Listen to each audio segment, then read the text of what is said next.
अस्सलाम वालेकुम। उर्दू कॉलेज में खुश आमदीद। अज़ीज़ तलबा, आज हम बात करने जा रहे हैं कि सबक का ख़ुलासा कैसे लिखा जा सकता है। और उर्दू साल अव्वल और साल दवम में बोर्ड के पर्चे में ये सवाल नंबर 4 होता है। तो एक बेहतरीन ख़ुलासा लिखने के लिए कौन से असूल हैं, किन हदायत पर अमल करना चाहिए ताकि हम एक बेहतरीन ख़ुलासा लिख सकें, तो आज हम उसी पर बात करने जा रहे हैं। तो सबसे पहले हम ये जान लेते हैं कि ख़ुलासा कहते किसको हैं। देखें, किसी नसरी सबक के मफ़ाहीम को मुख्तसर और सादा ज़बान में लिखना ख़ुलासा निगारी कहलाता है। ख़ुलासा खालिस करना, किसी चीज़ का लुबे लुबाब निकाल लेना, किसी चीज़ का जौहर निकाल लेना, किसी सबक में से अहम अहम बातें निकाल लेना ख़ुलासा कहलाता है। लेकिन ये ख़ुलासा कितना होना चाहिए, इसकी तवालत कितनी होनी चाहिए, तो देखें ये सबक के हवाले से होता है।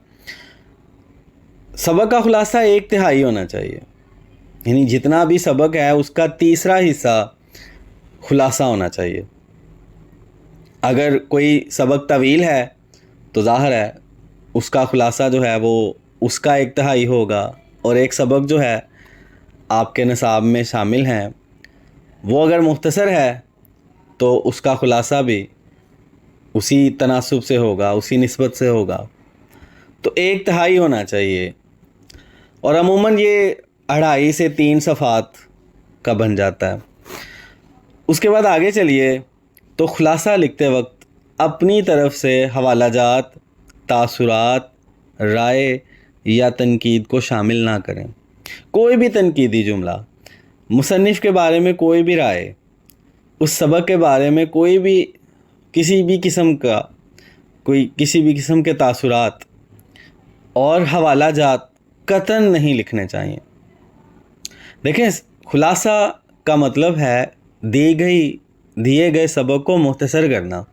जब हम कोई हवाला देते हैं इसका मतलब है कि हम उस सबक में इजाफ़ा कर रहे हैं, जबकि हमने दिए हुए सबक को ही मुख्तसर करना है। तो उम्मीद है आप इस बात को समझेंगे। देखें, ख़ुलासा लिखते वक्त तरतीब का ख़ास ख्याल रखें, यानी जो आपके सबक की तरतीब है और सबक में जो वाक़यात जिस तरतीब से बयान हुए हैं, ख़ुलासा लिखते वक्त भी वही तरतीब होनी चाहिए। उसके बाद आगे चलते हैं। सबक का ख़ुलासा लिखते वक्त मुसन्निफ़ का तारुफ़ हरगिज़ ना लिखें। सबक से मुतल्लक़ तारीफ़ी जुमले वो भी नहीं लिखने चाहिए।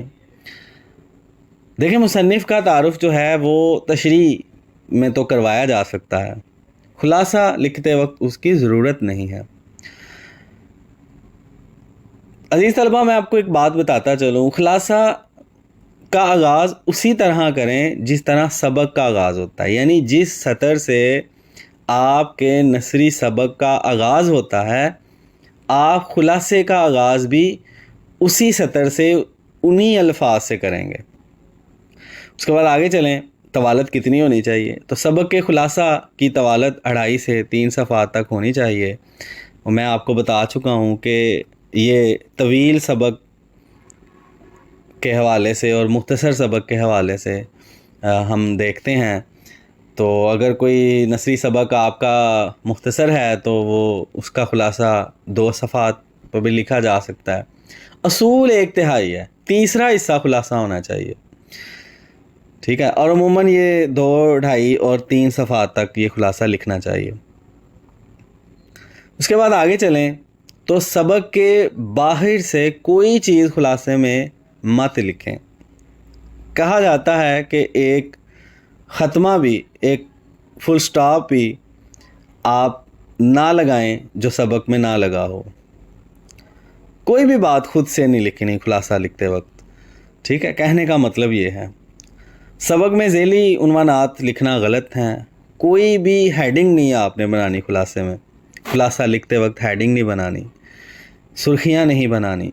उसके बाद आप ये देखिए, सबक का ख़ुलासा लिखते वक्त ये ध्यान रहे कि कोई अहम नुक्ता रह ना जाए। دیکھیں سبق کا خلاصہ لکھتے وقت اس بات کا ضرور خیال رکھیں کہ سبق میں استعمال کیے گئے مشکل الفاظ کو سادہ کر دیا جائے اور عام فہم الفاظ میں تبدیل کر دیا جائے۔ سبق کے کرداروں کو بیان کرتے وقت مصنف اور غیر مصنف کا خیال رکھیں۔ خلاصہ لکھتے وقت اس بچے کو پتہ ہو کہ اس سبق کا مصنف کردار کے طور پر تو نہیں، یعنی مصنف خود کردار تو نہیں اس افسانے کا، اس سبق کا بن گیا۔ جس طرح کہ وہ سفارش سبق ہے تو اس میں احمد ندیم قاسمی خود اس سبق کا ایک کردار بن گئے ہیں اور بابو کے روپ میں جلوہ گر ہوئے ہیں اس سبق میں۔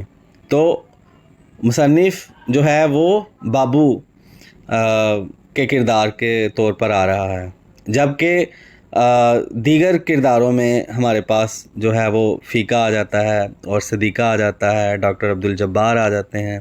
تو یہ پتہ ہونا چاہیے طالب علموں کو کہ مصنف کون ہے اور غیر مصنف کون ہے۔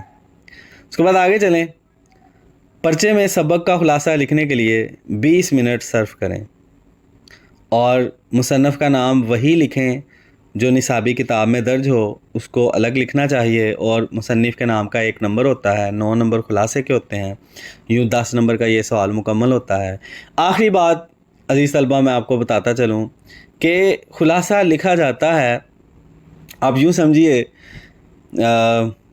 یعنی خلاصہ لکھتے وقت صیغہ واحد متکلم کا استعمال نہیں کیا جاتا، میں کا استعمال نہیں کیا جاتا۔ جس طرح آپ کا سبق ہے سفارش اور اس میں ہے کہ میں جب گلی کی نکڑ پر پہنچا، تو آپ یوں نہیں کہیں گے، آپ کہیں گے مصنف جب گلی کی نکڑ پر پہنچا۔ ٹھیک ہے، آپ یوں سمجھیے کہ ایک کرکٹ میچ ہے اور اس میں 2 ٹیمیں کھیل رہی ہیں اور باہر بیٹھا امپائر جو ہے وہ بتا رہا ہے کہ فلانے کھلاڑی نے چوکا لگا دیا، فلانے نے چھکا لگا دیا، تو آپ نے باہر بیٹھے ہوئے شخص کی طرح جو ہے وہ خلاصہ لکھنا ہے۔ ٹھیک ہے جی، کہ مصنف نے یہ کر دیا، مصنف ادھر چلا گیا، مصنف یہ کہتا ہے۔ میں کا صیغہ اگر سبق میں موجود ہو بطور مصنف تو آپ اس کو میں کا صیغہ استعمال نہیں کریں گے، مصنف کہتا ہے یہ آپ استعمال کریں گے۔ تو یہ اصول تھے جن کو مد نظر رکھتے ہوئے ہم ایک بہترین خلاصہ لکھ سکتے ہیں۔